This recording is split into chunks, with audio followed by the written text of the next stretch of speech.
हमको हमारे बाबा से प्यारा मंत्र मिला। हमको हमारे बाबा से प्यारा मंत्र मिला। सोचो भला करो भला, सोचो भला करो भला।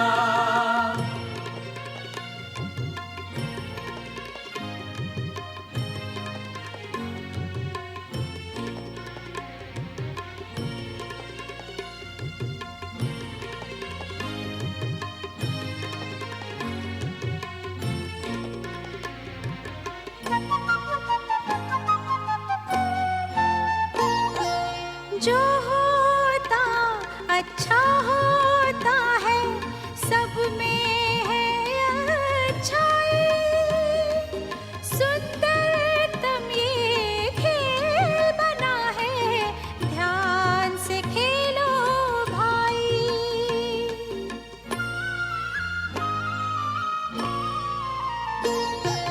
जो होता अच्छा होता है, सब में है अच्छाई। सुंदरतम ये खेल बना है, ध्यान से खेलो भाई। दोष न देना किसको प्यारे, हुआ भले का भला। दोष न देना किसको प्यारे, हुआ भले का भला। सोचो भला करो भला, सोचो भला करो भला।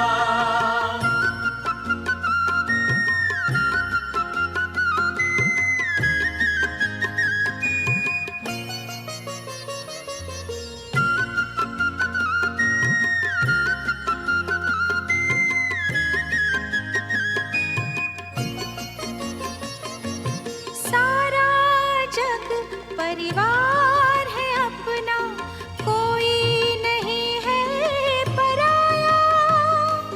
जैसी नजर से देखा हमने, वैसा इसको पाया।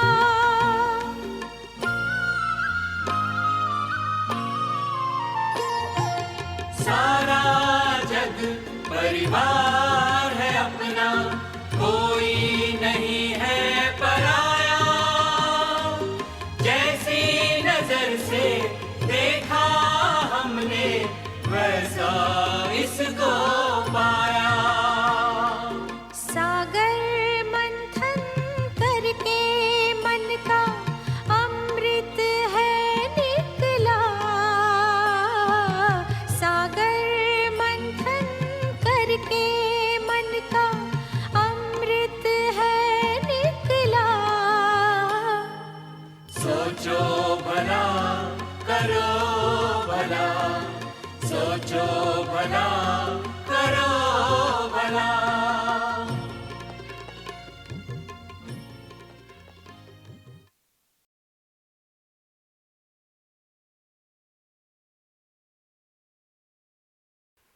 ओम शांति। बाबा के इस बेहद घर में अव्यक्त मिलन के लिए जब बच्चों की महफिल आती है, तो मधुबन की शोभा ही अलग हो जाती है। आप सभी इस पहले टर्न में, इस सीजन के पहले टर्न में पहुँचे हैं। बड़े उमंग उत्साह से कई बाबा के नए नए बच्चे भी आए हैं। यहाँ की अलौकिक शक्तियों का, अव्यक्ति पालना का अच्छा अनुभव कर भी रहेंगे, करेंगे भी। बाबा ने हम सबको अनेकानेक विशेषताएं दी हैं और उन विशेषताओं को अगर हम बाबा के ही कार्य में लगाते हैं परमार्थ के कार्य में लगाते हैं, अपना कोई स्वार्थ नहीं है, तो बाबा भी एक विशेषता में अनेक विशेषताएं भर देते हैं। पिछले संडे को हम सब ने बहुत ध्यान से बाबा के महावाक्य सुने थे कि विशेषताएं परमात्म देन हैं, और उन विशेषताओं को अगर विश्व कल्याण की सेवा में अर्पित कर देते हैं तो एक विशेषता अनेक विशेषताओं को ले आती है। तो आज आप सभी इस क्लास में अपने आप को बहुत सूक्ष्म चेक करना, क्या बाबा की दी हुई विशेषताएं बाबा के ही कार्य में, परमार्थ के कार्य में सफल हो रही हैं या स्वार्थ में जा रही हैं। कई बार हम अपनी विशेषताओं को ईश्वरीय सेवा में लगाते हैं और उसके द्वारा हमारी कुछ व्यक्तिगत अपेक्षाएं रहती हैं, नाम मान शान उसकी इच्छाएं रहती हैं। कोई भी प्रकार की कामना रख कर के अगर हम सेवा करते हैं तो सेवाएं स्वार्थ की हो जाती हैं। लेकिन हम सबको बाबा कहते हैं, बच्चे स्वार्थ को छोड़ परमार्थ की ओर आगे बढ़ो, क्योंकि पूरे कल्प में यही एक संगम का सुहावना समय है जब स्वयं भगवान नई सृष्टि की स्थापना करने के लिए अवतरित हुए हैं। उन्होंने अपने बच्चों को उस नए विश्व के निर्माण में सहयोगी बनाया, गोल्डन चांस दिया। चाहे हम कुछ भाई बहनें पूर्ण रूप से समर्पित होकर के बाबा के कार्य में सेवाएं दे रहे हैं, चाहे हजारों बाबा के बच्चे अपनी प्रवृत्तियों में रहते, घर गृहस्थ में रहते, बाबा के कार्य को आगे बढ़ा रहे हैं, सभी परमार्थ में लगे हुए हैं। सिर्फ चेकिंग यही है कि जो कुछ हम कर रहे हैं वो किसके लिए कर रहे हैं। व्यक्तिगत उन्नति तो अपने आप होती ही है, लेकिन कोई वही लक्ष्य रख कर के अगर कार्य करते हैं तो उसमें स्वार्थ आ जाता है। इसलिए आज मैं आपको बाबा की कुछ ऐसी मूल बातें जिनको हमारे बड़ों ने, हमारी दादियों ने प्रैक्टिकल में ध्यान पर रखा और उसी आधार से संपूर्ण रीति से बाबा के कार्य में सहयोगी बनी, समर्पित हुई। क्या हम अपने व्यवहार में रहते हुए, अपनी प्रवृत्तियों को संभालते हुए जो शक्तियाँ बाबा ने दी हैं, तन की शक्ति है, मन की शक्ति है, स्थूल धन है, तन मन धन, मनसा वाचा कर्मणा, सब बाबा के कार्य के लिए, परमार्थ के लिए हम सब समर्पित करके ट्रस्टी बन करके रहते हैं। क्योंकि बाबा कई बार कहते हैं, बच्चे तुमने भक्ति मार्ग में एक गायन किया था, आरती गाते हुए कहते थे, हे प्रभु ये तन, ये मन, ये धन सब तेरा, ना लागे कुछ मेरा। जहाँ पर भी मेरापन है वहाँ ही स्वार्थ है। और जिन ब्राह्मण आत्माओं ने उस मेरे को तेरे में बदल दिया, ये सब तेरा है, ये सब तेरा है, तो परमार्थ में लग गए। आप सभी ने जहाँ पर मुरली की पोस्ट जाती है उस लिफाफे पर शायद ध्यान दिया हो, शुरू शुरू में बाबा ने साकार में ही एक लाइन लिखवा दी थी, गॉडली सर्विस ओनली। वो लिफाफे पर खास लिखवाया था कि ये लिफाफा, ये पोस्ट जो है, ये केवल गॉडली सर्विस के लिए है, ईश्वरीय सर्विस के लिए है।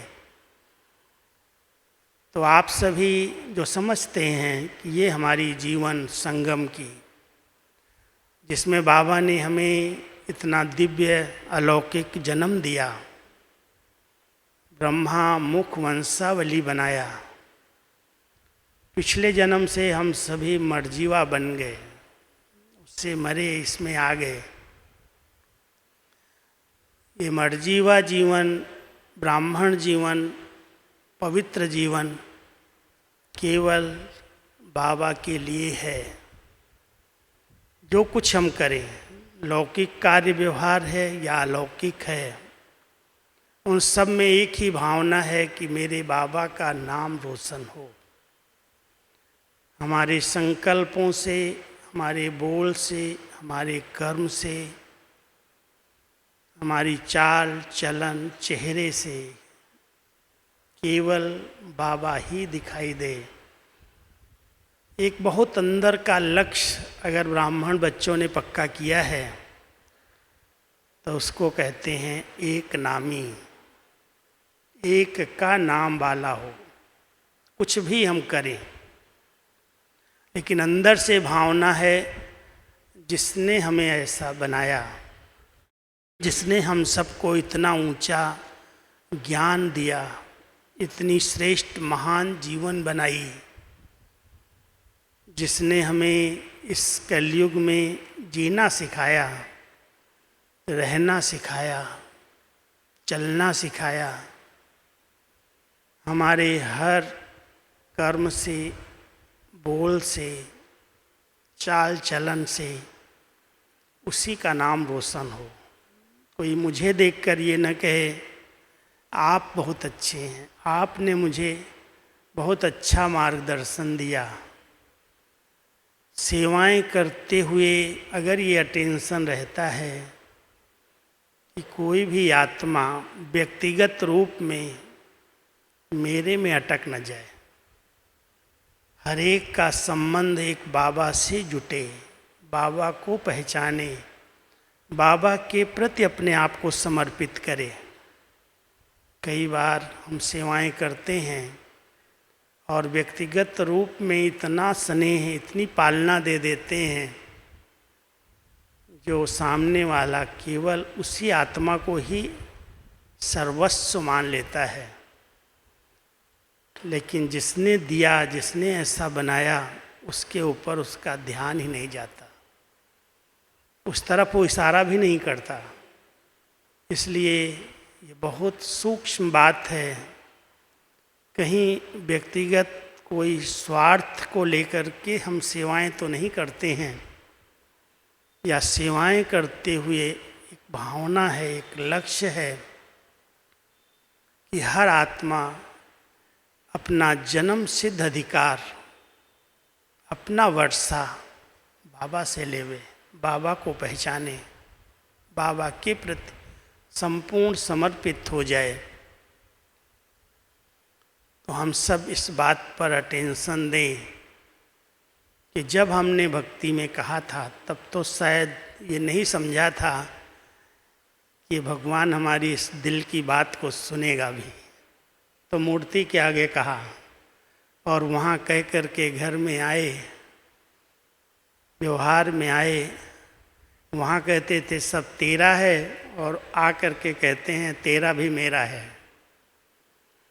वहाँ पर ही बंधन क्रिएट हो जाते हैं, वहाँ ही स्वार्थ दिखाई देता है।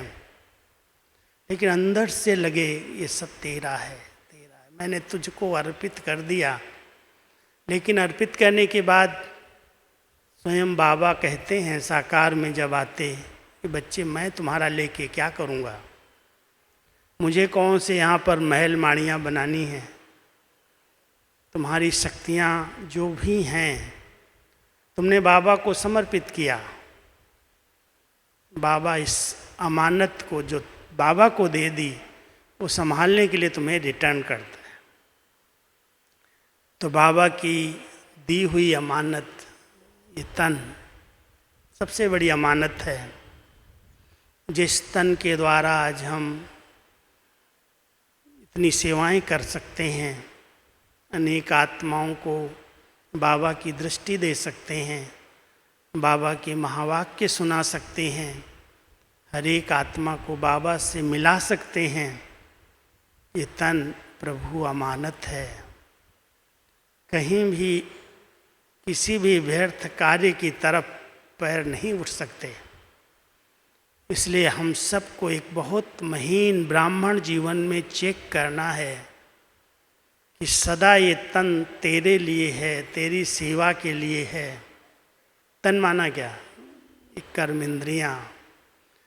तन में जो भी कर्म इंद्रियाँ हैं उसमें केवल हर कर्म इंद्रिय से बाबा का कार्य ही हो। कहीं पर भी ये कर्म इंद्रियाँ दूसरे काम में न लग जाएं।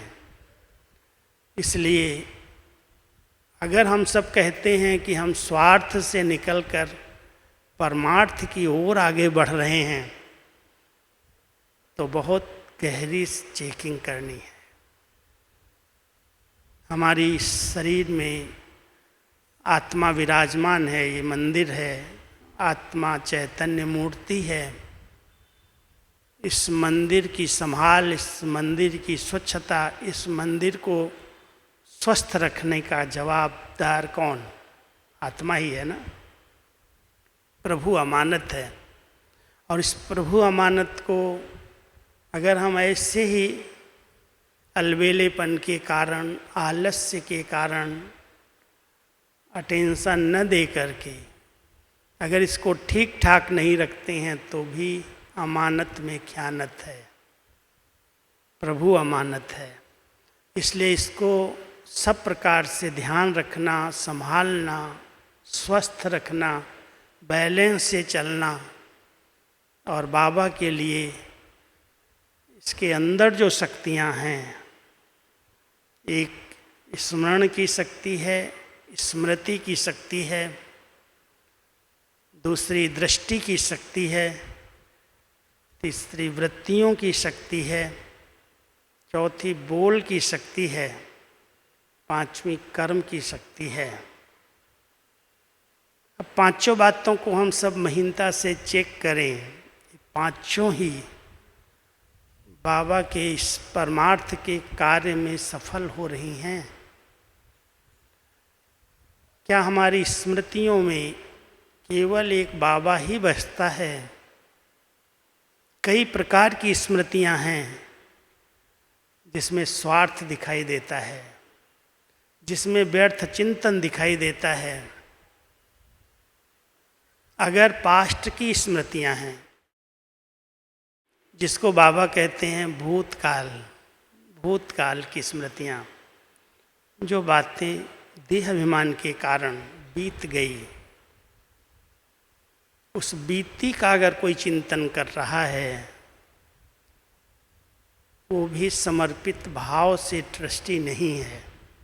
इसलिए हम सबको बाबा ने एक महामंत्र दिया, बच्चे बीती को चितवो नहीं, आगे की रखो न आस, संगम का ये वर्तमान हर सेकंड, हर पल बाबा की याद और सेवा में सफल हो। याद और सेवा में सच्चे दिल का स्नेह चाहिए। केवल दिमाग वाली याद भी उतनी सफलता नहीं देती। दिमाग से की हुई सेवाएं अगर सफल भी हो जाती हैं तो भी संतुष्टता नहीं देती। इसलिए ब्राह्मण जीवन में सेफ्टी का साधन बाबा साकार में कहते थे, तुम बच्चों के पास माया से बचने का सेफ्टी का साधन डबल लॉक है, और वो डबल लॉक है याद और सेवा। सदा ये स्मृति रहे कि संगम युग पर हम सब केवल ईश्वरीय सेवा के लिए हैं और एक प्रभु की स्मृति में रहने के लिए हैं। सदा उनकी स्मृति बनी रहे। ऐसा श्रेष्ठ जीवन देने वाला जीवन दाता, जिसने हम सबको इस पतित दुनिया से, इस तमो प्रधान दुनिया से निकाल कर अपना बच्चा बनाया, जिसने सत्व प्रधान बनने के लिए, पावन बनने के लिए आत्मा को इतना सुंदर शिक्षाओं से सजाया, ऐसी ऊंची श्रेष्ठ पालना के साथ साथ प्राप्तियां कराई, एक एक बच्चे को संतुष्ट मणि बनाया, संतुष्ट रहना सिखाया, सर्व प्राप्तियों से संपन्न बनाया, प्रसन्न चित्त बनाया। क्या हमारी स्मृतियों में केवल एक बाबा की ही स्मृति रहती है? इन्हीं देहधारियों की स्मृति में हमारी शक्तियां नष्ट तो नहीं जाती? हद की प्राप्तियों के पीछे किसी देहधारियों में भी अटक तो नहीं जाते? कई बार चलते चलते दादी जान की एक शब्द कहती थी कि कोई कोई बाबा के बच्चे अटक जाते, लटक जाते, भटक जाते, चटक जाते हैं। चेक करना, बाबा में ही चटके हुए हैं, उसकी याद में ही लटके हुए हैं, या कोई ने थोड़ी सी मदद कर दी, सहयोग दे दिया, स्नेह दे दिया, प्राप्तियां करा दी, देहधारी अपनी तरफ आकर्षित कर लेता है। अगर दैहिक आकर्षण है या देहधारियों की आकर्षण है तो यहाँ स्वार्थ दिखाई देता है, परमार्थ नहीं है। इसलिए इस महीन बात को बहुत गहराई में जाकर के चेक करना, क्या स्मृतियों में बाबा ही रहता है? ख्वाबों में, ख्यालों में एक बाबा ही बसता है, या कोई भी व्यक्ति विशेष बाबा के बीच में इंटरफेयर कर रहा है? हमारी वृत्तियां कहाँ तक उपराम और अनासक्त हैं? भटकती तो नहीं है, चंचल तो नहीं है? क्या चाहिए वृत्तियों को?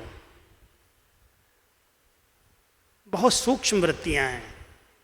कुछ दिनों से बाबा की मुरलियों में बहुत ध्यान खिंचवाया जा रहा है, अटेंशन है, दिला रहे हैं बाबा। बच्चे, अभी समय ऐसा आया है, जो ये वाचा सेवाएं आप कर रहे हो, इसका रूप बदल जाएगा। आप सबको अपनी वृत्तियों से वाइब्रेशंस और वायुमंडल बनाना होगा। वृत्तियों से सेवा करने के लिए इन वृत्तियों में जरा भी कोई के प्रति भी व्यर्थ और नेगेटिव न हो। ये वृत्तियां जितनी प्राम हैं, जितनी अनासक्त हैं, निस्वार्थ हैं, निर्दोष हैं, चेक करना। कई बार चलते चलते कहीं स्वार्थ दिखाई देता है, कहीं किसी के दोष दिखाई देते हैं। जब इस ड्रामा के पार्ट में हर एक आत्मा अपना अपना बहुत एक्यूरेट पार्ट प्ले कर रही है, ड्रामा बहुत कल्याणकारी बना हुआ है, तो इस ड्रामा के किसी भी दृश्य को, किसी भी सीन को देख करके क्यों, क्या, कैसे प्रश्न तो नहीं उठ जाते? बाबा कहते, बच्चे, इस ड्रामा को बनाने वाला डायरेक्टर, क्रिएटर कौन? उसको देख कर के अगर आप प्रश्न कर रहे हैं, माना डायरेक्टर को पहचाना ही नहीं है। क्यों क्वेश्चन उठते हैं? कुछ न कुछ राज, कुछ कल्याण, बुराई में भी अच्छाई समाई हुई है। जो इस ड्रामा के इस गुह्यतम राज को समझ जाता है वो निर्दोष दृष्टि रखता है, कोई के दोष उसको नोट नहीं होते। और निर्दोष और निस्वार्थ दृष्टि रखने वाली आत्मा की वृत्तियां बड़ी शुद्ध और पवित्र हो जाती हैं। वही सेवा कर सकता है वायुमंडल को बनाने की। जिस स्थान पर आप रह रहे हैं, चाहे हमारी समर्पित बहनें हैं, चाहे आप प्रवृत्ति के भाई बहनें हैं, उस स्थान के वायुमंडल को शक्तिशाली बनाने की जवाबदारी किसकी है? किसकी है? जो वहाँ रह रहे हैं। चाहे हमारा मधुबन है, शांतिवन है, किसी स्थान पर हम रह रहे हैं, जिस स्थान पर जो आत्माएं निवास करती हैं उनकी वृत्तियां कैसी हैं? क्या वो वृत्तियों में कोई के प्रति भी नफरत की भावना, घृणा की भावना, ईर्ष्या की भावना, अनुमान की भावनाएं तो भरी हुई नहीं हैं? और अगर ऐसी कोई भी भावनाएं हैं तो वायुमंडल कैसा होगा? क्या आने वाले को आते ही अनुभव होगा कि यहाँ भगवान का कार्य चल रहा है, यहाँ ईश्वरीय कार्य चल रहा है, ये परमार्थ के लिए लोग यहाँ रहे हुए हैं?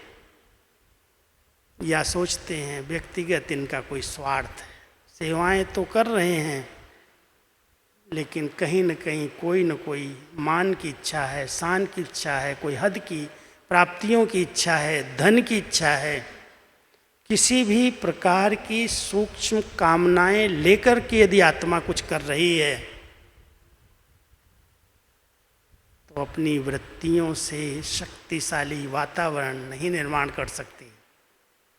इसलिए हम सबको ध्यान देना है। ये वृत्तियां कुछ नहीं चाहिए, अनासक्त हैं। ये व्यक्ति हमें क्या देंगे? इन व्यक्तियों से हमें किस प्रकार की अपेक्षाएं हैं?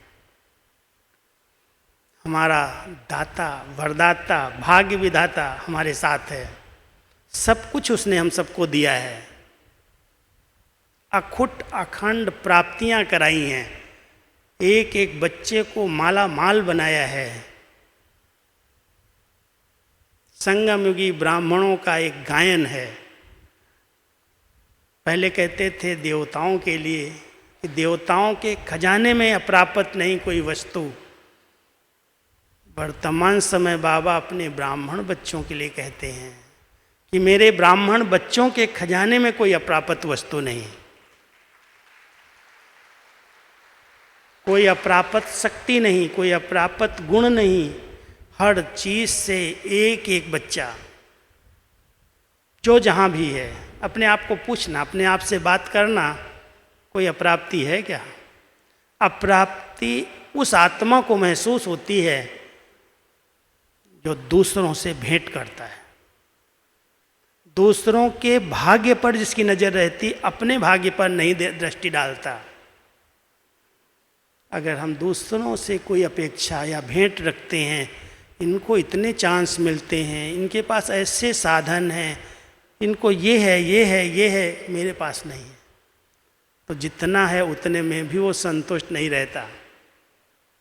इसलिए वृत्तियां अनासक्त तभी हो सकती हैं, उपराम तभी रह सकती हैं, वायुमंडल तभी क्रिएट कर सकती हैं जब ये अंदर से दिल से निकलता है, शुक्रिया बाबा, शुक्रिया, जो तूने मुझे दिया है वो कोई को नहीं दिया। जितना मुझे प्राप्ति कराई है कोई को भी नहीं है। मैं तृप्त हूँ, संतुष्ट हूँ। तृप्ति संतुष्टता की निशानी है, अतृप्ति असंतुष्ट बनाती है। हम सब अपने आप से पूछें, बाबा के बच्चे बनने के बाद तृप्त हैं, भरपूर हैं या खाली हैं?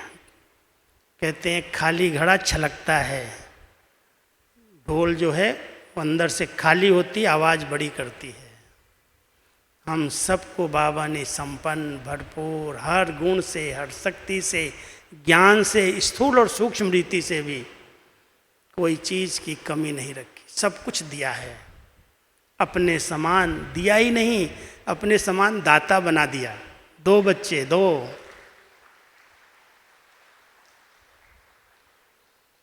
मैं समझता हूँ शायद एक ही ईश्वरीय विश्वविद्यालय, एक ही ऐसा स्थान है जहाँ पर देना सिखाया जाता है, पढ़ाया जाता है। देना सीखो, दो। जो कुछ तुम्हारे पास है अगर दोगे तो वो कई गुना होकर के बन जाएगा, आपका हो जाएगा। दूसरे स्थानों पर जाओ तो सबकी नज़र होती है कितना देते हैं, कितना चढ़ाते हैं। मंदिर में भी जो पुजारी होता है उसकी नज़र होती है कि आया है, बड़ा सेठ लग रहा है, ये कितना चढ़ावा चढ़ाता है। लेकिन बाबा के बच्चों के दिल में रहता है कि जो बाबा ने मुझे दिया है सबको मिले। जैसे भी हम दे सकते हैं, हर एक देने का प्रयास करता है।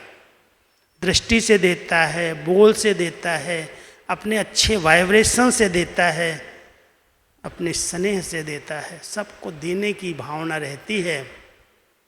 ये परमार्थ सेवा है। इसलिए हम सब स्वार्थ नहीं है कि अगर मैं दूंगा तो मुझे कुछ मिलेगा, लेकिन वास्तव में देना ही लेना है। बाबा ने हम सबको कितना सुंदर विधियां बताई हैं। बच्चे, किसी से भी प्यार मांगो नहीं, किसी से भी सम्मान मांगो नहीं, तुम देना सीखो। दोगे तो अपने आप उसका रिटर्न मिलेगा। और दादियों ने सचमुच करके हम सबको सिखाया। दिया दिया देती रही। जैसे भी आया, एक दिन जानकी दादी जी की रमणीक बात सुनाता हूँ। मैं अकेले ही दादी जी के साथ बैठा था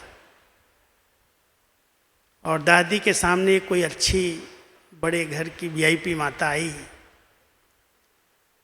दृष्टि लेने के लिए। तो दादी मेरे को ऐसे चुपचाप बोलती हो, क्योंकि हिंदी नहीं जानती थी, विदेश की थी। ये है तो बाबा की बहुत लाडली बच्ची, बहुत पैसे वाली, लेकिन कभी यज्ञ में इसने सफल नहीं किया। मेरे को कहती है आज इसे सफल कराऊंगी।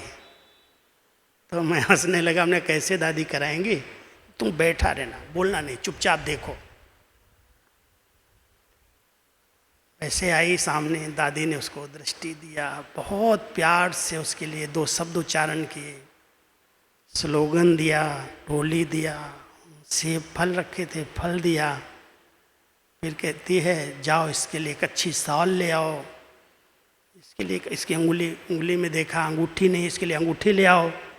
अरे इतना उसको देती गई देती गई देती गई। जो अंत में जब वो उठी बाहर आई तो कहती है भाई जी मुझे कोई लिफाफा दे दो। दादी ने मेरे ऊपर इतना बोझ चढ़ा दिया, इतना दे दिया, मैं भी कुछ दे के आऊँ। देना सिखाया है बाबा ने, मांगना थोड़ी सिखाया है, मांगता थोड़ी है।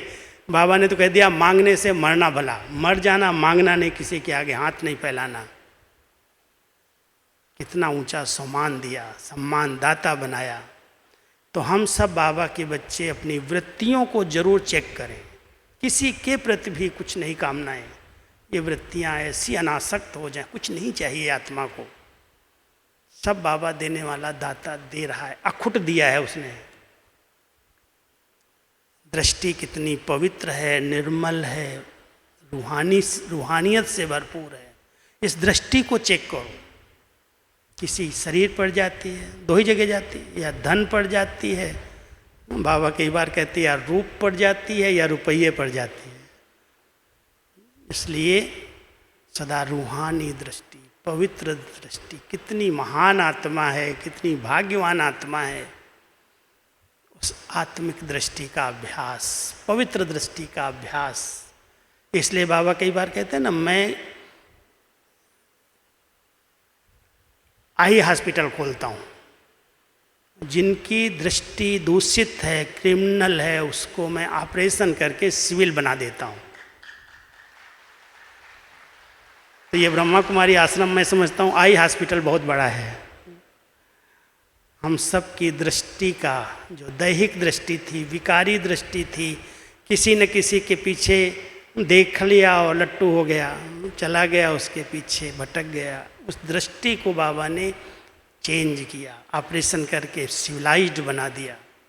आत्मा को देखते हैं, आत्मा की विशेषताओं को देखते हैं, उसके गुणों को देखते हैं। वाह बाबा वाह, क्या इसको गुणवान बनाया है, क्या इसको शक्तिशाली बनाया है। दृष्टि पर हमारी नज़र, दृष्टि से उसकी सृष्टि पर नज़र जाती है। तो सभी अपनी दृष्टि, वृत्ति, स्मृति और चौथी बात है बोल। बोल बड़े अनमोल हैं। आप सब चेक करना, क्या बाबा के द्वारा बताए हुए बोल, बाबा की ही मधुर वाणी, जो बाबा की शिक्षाएं हैं, इस बोल से उसके सिवाय और कुछ भी ना निकले। मैं इस बात पर बहुत अटेंशन देता हूँ पर्सनल, कि बाबा के सिवाय न कहानियाँ सुनानी है, न किस्से सुनाने, न इधर की बात सुनानी, न उधर की बात सुनानी। बाबा तूने जो मुझे सुनाया है वही मुझे सुनाना है। और इतना सुनाया है भगवान ने, इतना दिया है दाता ने। कभी बाबा के महावाक्यों को ध्यान से सुनो, पढ़ो, चिंतन करो। क्या नहीं पढ़ाया है, क्या नहीं सिखाया है, कौन से ऐसे वेद हैं, शास्त्र हैं, उपनिषद हैं, सारा सार, सारा मक्खन बाबा के महावाक्यों में मिला हुआ है, भरा हुआ है। ध्यान से पढ़ के देख लो, पूरी गीता भगवान के मुरली में है, एक ही मुरली के अंदर। आज की मुरली उठा के देख लो, क्या बाबा की शिक्षाएं हैं, कितना प्यार से एक एक बच्चे का श्रृंगार कर रहा है। बच्चे कभी भी देह अभिमान में आकर के सांडे जैसे नहीं बनना, गिरगिट नहीं बनना। थोड़ी सी कोई बात हो जाए, कल बाबा कहते छुई मुई नहीं बनना, आज कहते गिरगिट नहीं बनना। कितना छोटा छोटा उदाहरण दे करके बाबा अपने बच्चों को क्या बना रहे हैं। थोड़ा सा भी कोई कुछ करता है ना अच्छा काम, सोचता है मेरे जैसा कोई नहीं। कोई उसको जरा भी इशारा भी दे दे, करेक्शन भी कर दे, इतना अहंकार आ जाता है। ये कौन होता है? मैं अनुभवी हूँ, मैं पुराना हूँ, मेरे पास इतने पढ़ाई का अनुभव है, दुनिया का अनुभव है। ये कल की आई हुई, कल का आया हुआ मुझे करेक्शन कर रहा है। वो गिरगिट की जैसे ऐसे अहंकार में अपना रूप बदलता है। बाबा कहता बच्चे नम्र चित बनो, निर्माण चित बनो, कराने वाला करा रहा है, क्या अहंकार रख रहे हो? कौन कर रहा है इतना बड़ा यज्ञ? कौन चला रहा है? कोई व्यक्ति है क्या? बैठा है कोई जिसके ऊपर हम कहें ये चला रहा है? ये प्रभु लीला चल रही है, कराने वाला करा रहा है। अगर हम अपनी शक्ति से सोचेंगे मैं कर रहा हूँ, तो जितनी मुझ आत्मा की शक्ति है उतनी सफलता मिलती है। लेकिन अगर मेरे साथ बाबा स्वयं सर्वशक्तिवान कंबाइंड है और वो करा रहा है, वो चला रहा है, उसके लिए हम हैं, तो 1000 गुना क्या पदम गुना सफलता हो जाती है। सर्वशक्तिवान है, सर्वसमर्थ है। आज लौकिक रीति से भी कोई का साथी कोई पद पर हो, पोजीशन पर हो, कोई शक्तिशाली हो, वो निश्चिंत रहता है, चिंता नहीं करो मेरा साथी इतना शक्तिशाली है, इतने ऊंचे पद पर है, तुम्हारा काम भी करवा दूंगा मैं। और हम लोगों का नशा है, हमारा साथी कौन है? जो सारी सृष्टि को चलाने वाला है, स्वयं भगवान, सर्वशक्तिवान, सर्वसमर्थ, 1000 भुजाओं वाला। सिर्फ दिल से उसको प्यार से कहो मेरा बाबा, बस लग गई चाबी। मेरा बाबा, तेरा नहीं, मेरा बाबा। कहते हो सभी? एक बार बोलो मेरा बाबा, दिल से बोलो मेरा बाबा। है सच्ची सच्ची बोल रहे हैं ना, कि ऊपर ऊपर से बोल रहे हैं? और जब मेरा बाबा कह दिया तो बाबा फिदा हो जाता बच्चों के ऊपर, क्योंकि भोलानाथ है ना, भोलों का नाथ है, खुद भोलानाथ नहीं है, भोलों का नाथ है। सच्चे दिल पर साहेब राजी। तो सभी ध्यान देना, ये बोल बड़े अनमोल हैं। ऐसे नहीं जो आया बोल दिया, जब आया बोल दिया। एक एक बोल पर कंट्रोल, अगर कहीं पर भी कोई भी संबंधों में टकराव पैदा होते हैं, संबंधों में दूरी बढ़ती है, उसका मूल कारण केवल वाणी है, बोल है। बोल दिया, निकल गया, सोचा नहीं। अरे सोचा ही नहीं तो निकला कैसे? अगर सभी ब्राह्मण आत्माएं, सभी बाबा के बच्चे अमृत वेले से रात सोने तक जो कुछ बोलते हैं उसका चार्ट रखें, क्या ये बोल गिनती किए जा सकते हैं? ये सत्य वचन हैं या जो आता है जब आता है बोल देते हैं? कहते बोल ऐसे हैं जैसे तीर के जैसा, लग गए जा करके, घायल कर दिया किसी को। स्थिति अपनी क्या दूसरों की भी बिगाड़ दी। शायद उस तीर से इतना बड़ा घाव नहीं होगा जितना ये बोल घाव कर देता है। सदा के लिए संबंध टूट जाते, दूरी बढ़ जाती, संगठन टूट जाते। आज के इस दिन पर, शुभ दिन पर आप सब ये संकल्प कर सकते हो जो बैठे हैं क्लास में,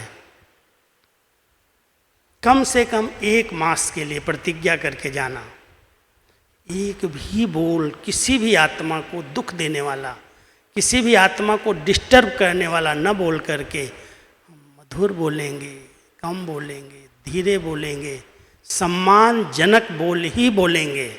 हो सकता है ऐसा किया जा सकता है। अगर 1 मास के लिए भी सब प्रतिज्ञा कर लो कि बाबा के सिवाय, बाबा के ज्ञान के सिवाय मैं कुछ नहीं बोलूँगा, तब बाबा कहेगा ये मेरा बच्चा परमार्थ के मार्ग पर है, नहीं तो स्वार्थी है।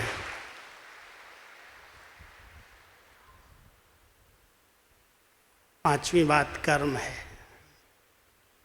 जो भी कर्म हम सब कर रहे हैं, क्या उन कर्मों को श्रेष्ठ कर्म की श्रेणी में लाया जा सकता है?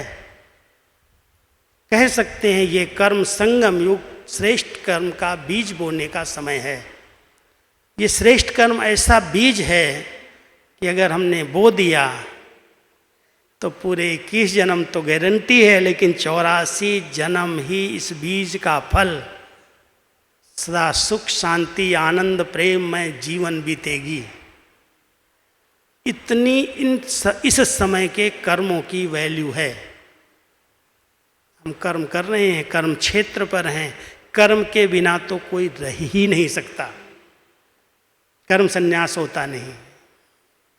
क्या जो कर्म मैं कर रहा हूँ, आज भी बाबा ने कहा बच्चे जो कर्म करोगे आपको देख करके सब करेंगे। चाहे हम आलसी हैं, अलबेले हैं, बाबा तो बच्चों के कान ऐसे पकड़ता है, मैं मुरली पढ़ता हूँ, कहता हूँ वाह बाबा क्या क्या सिखाता है। बच्चे मगरूर बन गए हैं, 6 बजे सो करके उठते हैं, नवाबी चलाते हैं दूसरों को। क्या बाबा एकदम जैसे बाप बच्चे को शिक्षाएं देता है, ऐसे ही हमारा बाबा कितना मीठी मीठी शिक्षाओं से सजा देता है सवेरे सवेरे। हम सब देखें हम क्या कर रहे हैं। हमारी दिनचर्या, हमारे जो भी बोल संकल्प कर्म चलन जो भी है वो कर्म में आती है। वो कर्म रूपी बीज इतना शक्तिशाली संपन्न है जो उस कर्म का अच्छे से अच्छा फल मिले। श्रेष्ठ कर्म की व्याख्या क्या है, उसकी परिभाषा क्या है?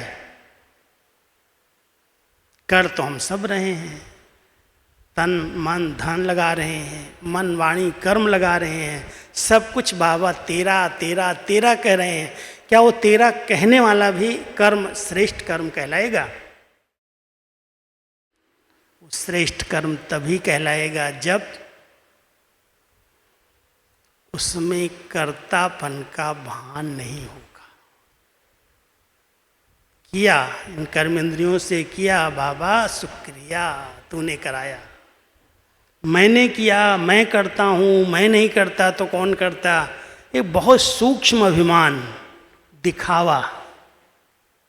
अगर नहीं पूर्ति हुई, मुझे नहीं पूछा गया, मैंने इतना किया, मेरी प्लानिंग ऐसी, मेरे कारण ये सेवाएं विस्तार को पाई, मेरे कारण ये सेवा केंद्र बन के तैयार हो गया, और धीरे धीरे वो अहंकार बढ़ता जाता है, थोड़ा अपमान हो जाता है, पता नहीं वो कहाँ का कहाँ चला जाता है, वो श्रेष्ठ कर्म कहाँ चला गया। किया इतना अच्छा काम, भगवान के काम में परमार्थ में अपना धन लगाया, लेकिन फिर भी वो श्रेष्ठ कर्म नहीं कहलाया। कई बार बाबा कहते हैं, देख तुम्हारी मम्मा मातेश्वरी एक पैसा नहीं लाई, धन समर्पित नहीं किया और धन देवी बन गई। सब उसी से धन मांगने लगे, लक्ष्मी बन गई, श्री लक्ष्मी कहलाई। क्या श्रेष्ठ कर्म किया। संगम पर थोड़े से संगम के समय में इतने श्रेष्ठ कर्म कर लिए, जो पूरे कल्प में भक्त लोग आज भी दिवाली पर श्री लक्ष्मी के लिए कितना सफाई करते हैं, कितना आवाहन करते हैं, कैसे दिल से पूजा करते हैं। धन आएगा, धन आएगा, वो धन देवी बन गई। केवल एक ही बात बाबा ने एक बार सुनाया था, तुम्हारी मम्मा ने कभी भी जो कुछ किया, कभी ना अपनी महिमा स्वीकार की, ना कोई चीज़ स्वीकार की, और सदा ही कहा प्रभु प्रसादे, भगवान करा रहा, मैं क्यों कर रही हूँ।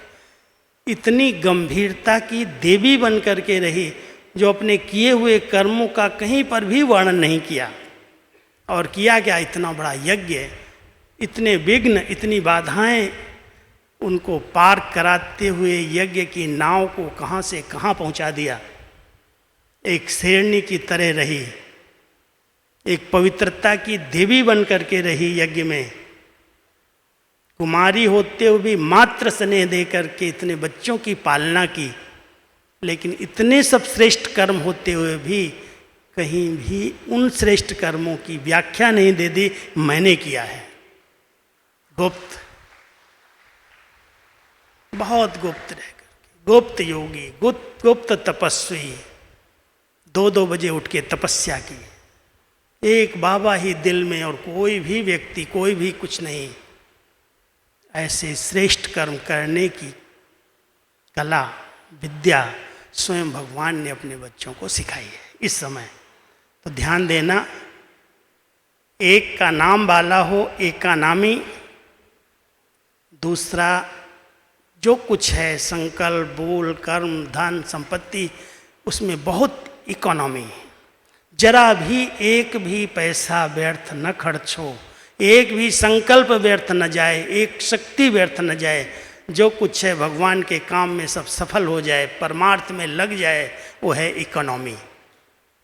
ऐसी इकोनॉमी, इकोनॉमी माना कंजूसी नहीं, लेकिन जहाँ पर भी व्यर्थ खर्च हो रहे हैं उनको बचाओ और ईश्वरीय सेवा में लगा दो। ये बाबा के काम में है, बाबा के लिए है। तो एक नामी, इकोनॉमी, और बहुत ध्यान देने की आवश्यकता है इस समय। एक मत, जब तक हमारे इस परिवार का संगठन एक मत के सूत्र में नहीं बंधेगा, तब तक बाबा की प्रत्यक्षता नहीं होगी। हम सब बाबा के बच्चे, अंडरलाइन करें, जैसे दादियों ने एक होकर के दिखाया, एक ने कहा दूसरे ने माना, सदा नम्रता का अवतार बन करके रही, सहनशीलता का अवतार बन करके रही, कभी भी मतभेद में नहीं आई, टकराव पैदा नहीं किया, एक हो करके रही, तब इतना बड़ा संगठन आज तैयार हुआ है। और ये संगठन अगर एक हो जाएगा तो बाबा का नाम रोशन हो जाएगा, और आज कल नहीं, आज ही बाबा की प्रत्यक्षता हो जाएगी। तो ऐसी शुभ भावना है, यही शुभ भावना है कि अब बाबा के सभी बच्चे एक मधुर बोल पर बहुत अटेंशन देना, और दूसरा झुक करके, नम्र हो करके, निर्माण चित्त बन करके, सबकी दुआएं लेते हुए एक मत संगठन बना करके बाबा का नाम रोशन करना। ओम शांति।